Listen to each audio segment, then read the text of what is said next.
Municipal కార్మికులందరికీ AP municipal workers and employees federation CIT రాష్ట్ర committee తరఫున ప్రత్యేక నమస్కారాలు. ఏప్రిల్ 14వ తేదీ డాక్టర్ బాబాసాహెబ్ అంబేద్కర్ జయంతి జరుగుతూ ఉంది. ఈ జయంతి కార్యక్రమాన్ని అన్ని మున్సిపల్ పట్టణాల్లో నిర్వహించాలని AP municipal workers and employees federation రాష్ట్ర కమిటీ పిలుపునిస్తూ ఉంది. ప్రస్తుతం భారతదేశం ఉన్న పరిస్థితుల్లో దళితుల మీద, మహిళల మీద, అణగారిన వర్గాల మీద, వెనకబడిన తరగతుల మీద ఈరోజు పెద్ద ఎత్తున దాడి జరుగుతూ ఉంది. మహిళలపైన లైంగిక వేధింపులు జరుగుతున్నాయి. విద్య, వైద్యం పేదలకు దూరం చేయబడతా ఉంది. కార్పొరేట్ విద్యని, వైద్యాన్ని ప్రోత్సహిస్తూ ఉన్నారు. డబ్బుంటే తప్ప విద్య, వైద్యం అందనటువంటి పరిస్థితులు వస్తూ ఉన్నాయి. నిరుద్యోగం పెరుగుతుంది, దారిద్ర్యం పెరుగుతుంది. రిజర్వేషన్లు పేరుకే, కాగితంకే పరిమితం అవుతున్నాయి. ప్రభుత్వ రంగ సంస్థలన్నీ ప్రైవేట్ పరం అవుతున్నాయి. ప్రభుత్వ రంగ సంస్థలన్నీ ప్రైవేట్ పరం అయితే ప్రైవేట్ రంగంలో రిజర్వేషన్లు అమలు చేయాలనేటువంటి నియమమేమీ లేదు ఇంతవరకు. డాక్టర్ బాబాసాహెబ్ అంబేద్కర్ గారు రాసినటువంటి రాజ్యాంగం ఏదైతుందో ఆ రాజ్యాంగం మూలాలే ఈరోజు ప్రమాదకరమైన పరిస్థితిలో పడ్డాయి. దళితులు, పేదలు, అణగారిన వర్గాలు, ఆర్థికంగా వెనకబడినటువంటి వర్గాలకి ఈరోజు తీరని అన్యాయం జరుగుతుంది. కనీస వేతనాలు సవరించబడట్లేదు.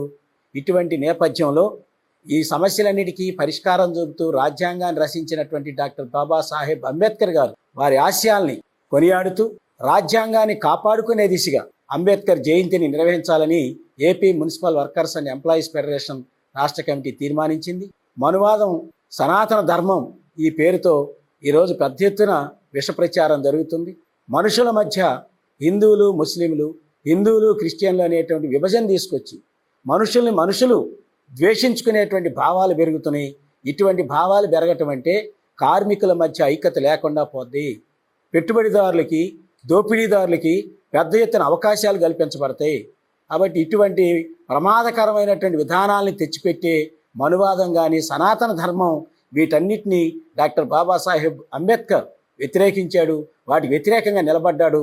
కుల నిర్మూలన కోసం పోరాడాడు.